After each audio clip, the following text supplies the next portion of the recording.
Simula lahat ang 2021. Freshman year ko noon sa Perpetual. May nag-refer lang sa akin na tropa ko doon, no? Sabi daw lahat daw ng prof doon magagaling ang turo. At talagang, alam mo yun, di lang basta-basta prof. Mga doktor, talagang may mga pinag-aralan, hindi fresh graduate. Kaya, yun, dahil sa kanya, napili ko ang Perpetual. At doon, sisimula lahat. Nagsimula ang aming klase, no? Kasagsagan pa rin ng pandemya.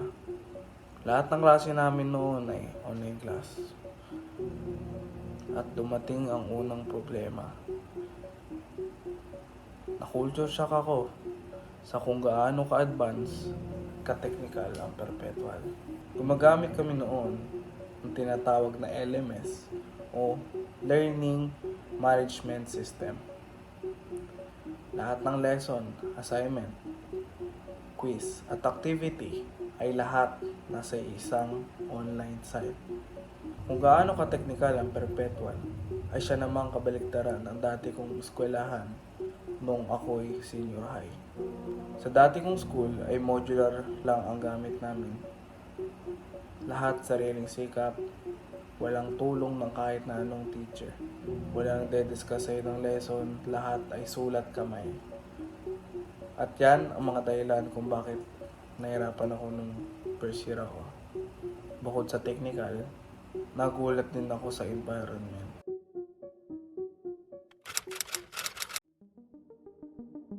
Second year, matapos na ang paghihirap ng aking freshman year.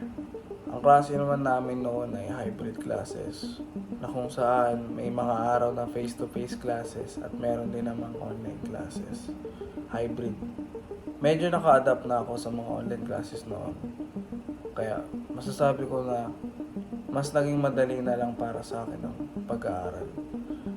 At isa pa, excited din ako na makamit up ang mga kaklase ko na sa online class ko lang nakikita. First day of class noon, no? At doon ko nakilala ang mga sila Jolo, sila Alfred, sila Maverick, sila Paeng. Noong ko'y first year, nakikita ko lang sila sa screen.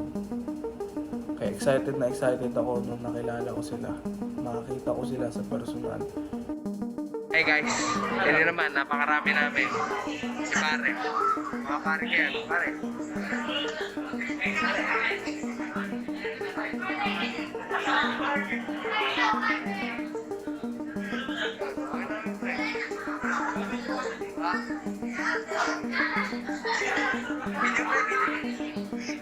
Doon nagsimula lahat yun. After ng first class no, nagkaayaan kami, kain kami, ganyan. Nabuo ang tropahan dahil sa akin. Naging masaya ang aking second year kasi 2 taon na walang klase. At finally ngayon na lang ulit ako nagkaroon ng klase na face to face. Kaya masayang masaya ako nung second year ako noon.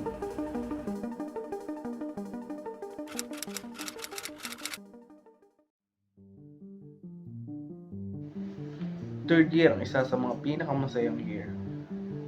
Bukod sa lumawak ang aking connection, mas naging makabuluhan ang aking buhay kolehiyo. Dahil sa taong din yun, nakilala ko ang babaeng bibihag muli sa aking puso.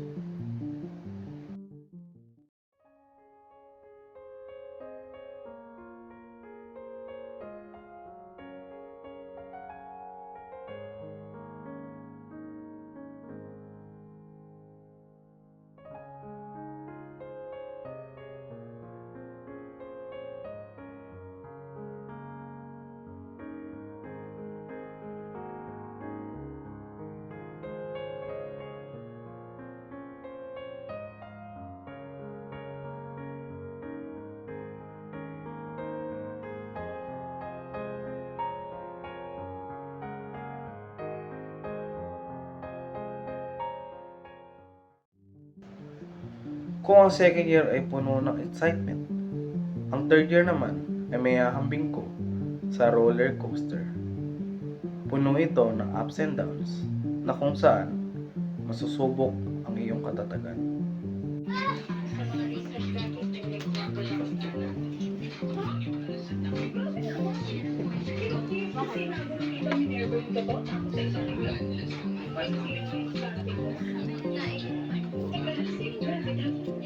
Nagawa yan, sir.